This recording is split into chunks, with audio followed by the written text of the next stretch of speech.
Technology सेवी हूं और मैं कोई भी बात प्रूवन बिना नहीं बात करता। ये मैंने अभी हॉल ऊपर देख रहा था, मेरा आपसे अनुरोध है कि ये हॉल पर ऊपर में जो ट्रांसपेरेंट है वो छोड़ दो, बाकी को सोलर लगा दो। 70% सोलर पावर जो होती है वो ग्रीन हाइड्रोजन तैयार करने के लिए लगती है।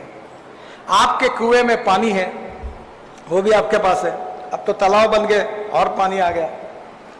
वो पानी में इलेक्ट्रोलाइजर 1 करोड़ का है, वो ग्रीन हाइड्रोजन तैयार करो।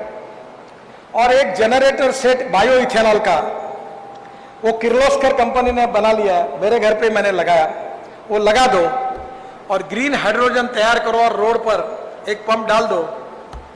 ये फ्यूचर है। 1 किलो ग्रीन हाइड्रोजन 70 रुपए किलो का होगा और जिसके ऊपर 400 किलोमीटर का एवरेज मिलेगा, तो कोई पेट्रोल डीजल यूज ही नहीं करेगा। मैंने अभी गवर्नर साहब को कहा कि मेरे घर पर दिल्ली आइए, मैं हाइड्रोजन के कार में आपको घुमाऊंगा। मर्सिडीज से भी अच्छी कार है, धुआं भी नहीं होता। This is the future, futuristic technology and appropriate vision for the future. You can donate but you can not donate vision. आप दे सकते हो, ये गेहूं चावल मक्का लगाकर कोई भविष्य बदलेगा, मेरा विश्वास इसके ऊपर का उड़ गया। 20 साल मैंने मेहनत की। अब अन्नदाता नहीं ऊर्जादाता बनो।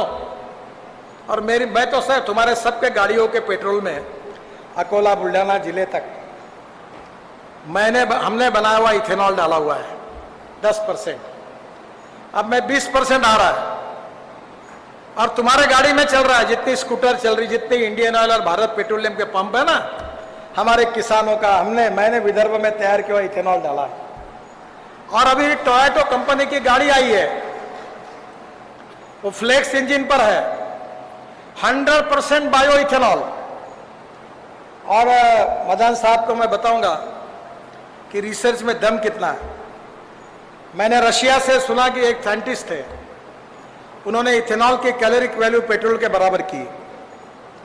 तो 1 लीटर पेट्रोल बराबर 1 लीटर 300 ml इथेनॉल था। तो जब मैंने ये देखा तो मैंने रशियन साइंटिस्ट को इंडिया में बुलाया। मेरा प्रेजेंटेशन होने के बाद मैंने इंडियन ऑयल के चेयरमैन वैद्य साहब है और एक राम कुमार करके फरीदाबाद में उनके लेबोरेटरी के डायरेक्टर, बहुत अच्छे विद्वान साइंटिस्ट है, और पेट्रोलियम मंत्री को घर पे बुलाया और रशियन साइंटिस्ट से उनकी मुलाकात कर दी। तो राम कुमार जी बहुत बड़े साइंटिस्ट हैं पेट्रोलियम के। उन्होंने कहा sir can I request you, मतलब बोलो, कुछ भी बोलो। Sir they are telling but I feel it is very difficult, it is not going to happen. मैंने उनको कहा राम कुमार जी गाजर की पुगी है, ट्राई करके देखो, बचती है तो बजाओ, नहीं तो खा लो, इनको भेज दो वापस। 3 महीने प्रयोग हुआ और आफ्टर 3 मंथ राम कुमार जी ने मुझे और पेट्रोलियम मंत्री को जवाब दिया कि experiment is successful. Now the ethanol caloric value is equal to petrol, और हम इसको एक्सेप्ट करेंगे। एक निर्णय से देश के 20,000 करोड़ रुपए का बचत हुआ, 20,000 करोड़।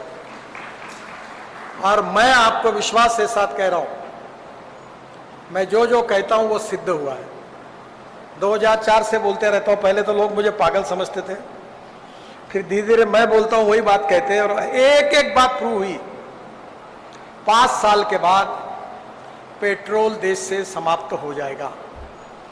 आपकी स्कूटर, आपकी कार एक तो हाइड्रोजन पे होगी, ग्रीन हाइड्रोजन पर, या इथेनॉल पर फ्लेक्स इंजन पर होगी, या सीएनजी और एलएनजी पर होगी। मैं वीसी साहब को प्रार्थना करूंगा कि अब 1 tonne rice straw, 5 tonne rice straw, 1 tonne bio CNG और बायो एलएनजी दे रहा है।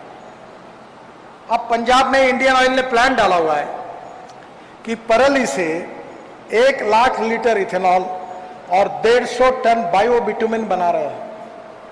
बाय यूजिंग बायोटेक्नोलॉजी हम बायोमास को बढ़ाएं और बायोमास का उपयोग करके हम फ्यूल को तैयार करें।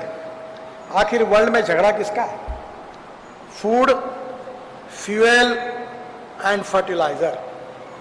पूरे वर्ल्ड की ग्लोबल इकोनॉमी 3 बातों की तरफ घूम रही है और इसलिए मैं पंजाबराव कृषि विद्यापीठ से अनुरोध करूंगा कि आने वाले 25 साल के लिए विदर्भ के लिए मैं भी कोशिश करूं कि हमारा कपास एक्सपोर्ट हो, हमारा सूत एक्सपोर्ट हो। हमने सिंधी में वर्धा जिले में ड्राई पोर्ट डाला हुआ है। बांग्लादेश से मेरी बात हुई है और यहां से पूरा एक्सपोर्ट अब बांग्लादेश में सूत और कपास का करने की योजना बनाई है।